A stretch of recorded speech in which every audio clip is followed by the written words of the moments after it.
everyone, and welcome to Baking with Mrs. Roach. Today we're going to make a really simple recipe, and it's called 3-ingredient scones. Now, it's really important that you get everything organized before you start cooking, and the very first thing you must do is wash your hands. So please make sure you've washed your hands before you start touching any of the ingredients or any of the cooking implements. I've already washed my hands, all nice and clean. This recipe requires you to use the oven, and you need to make sure that you ask an adult in your family to help you with the oven. And the oven needs to be put on to about 180 degrees, ready to bake your scones. Okay, let's get baking.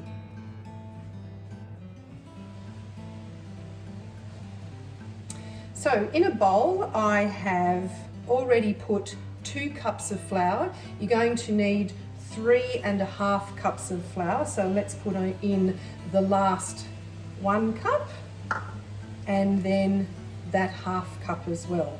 We've got all our flour in. The next ingredient you need is 1 cup of cream, and this cream is called pouring cream. And we're going to pour that cream into the flour just like that. And the third ingredient is 1 cup of lemonade. And the lemonade reacts with the baking powder in the self-raising flour. And that's what makes the scones rise and be nice and fluffy. Now, up to mixing. When you're mixing, make sure that you only just mix everything all together. It doesn't need to be overmixed. If you overmix it, I think what you'll find is your scones will be a little bit flat. So just combine everything together. It's going to be a little bit sticky. That's normal. So you can see everything's coming together there very nicely. I'm going to stop it there, and I'm going to move this just over slightly. I'm going to put some flour out on my bench, just like that. I'm going to tip out the scone dough, or the batter, call it what you want, onto the lightly floured surface. There we are. And I'm going to put some flour onto my hands so it doesn't stick to me too much.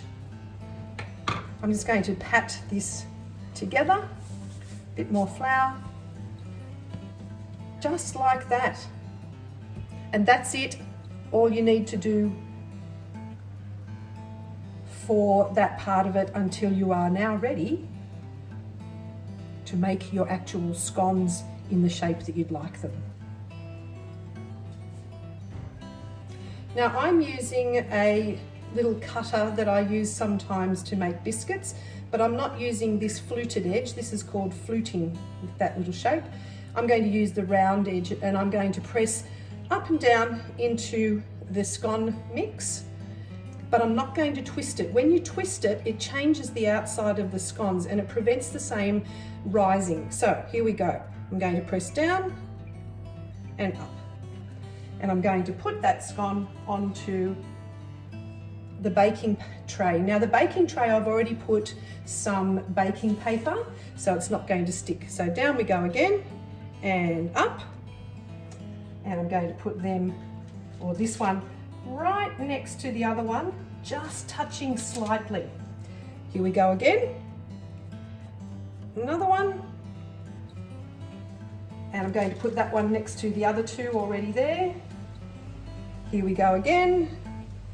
I'm going to continue doing that until I've used all of the scone batter, or the scone dough. Sometimes if it gets a bit sticky, you can put a little bit of flour on it. Another one there. And on she goes. One more.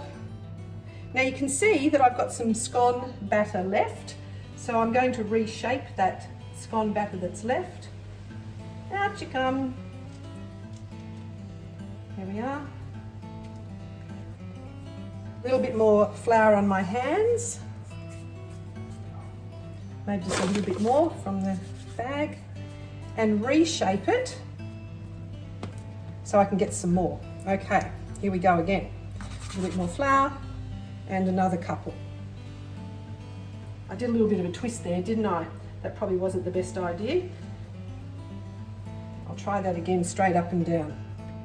It's tempting to twist it because you feel like you're cutting it a little bit more, but try not to twist it because it does have an impact on how they rise. Okay, one more. Take all that little bit of extra off from the edge. Push that one out next to the other ones. And I think this will be the last one. Funny shape, this one. Anyway. And there we go. So now we have the scones all on the tray. And what I've also got here is some milk and a pastry brush. Now, by putting a little bit of milk on the top of these lovely scones, we'll make them go nice and brown. So not a lot, but you just need to dab or paint a little bit onto each of those lovely scones. You can see that it doesn't take very much, but they'll make it nice and brown. Hopefully, they'll turn out beautifully. All right. And that's it, and they're ready to go in the oven. Let's have a look a bit closer. Now here we go, ready to go into the oven. We're going to put the scones into the oven for 15 minutes. You'll need an adult to help you put them in and put them out of the oven. When you take them out of the oven, make sure you put them somewhere so they can cool before you touch them. And I'm looking forward to seeing all of your photos of your super yummy scones when they come out of the oven, and you might choose to have something yummy like jam and cream, or something savoury like cheese on yours. Maybe you like Nutella on your scones. I'm looking forward to seeing your photos.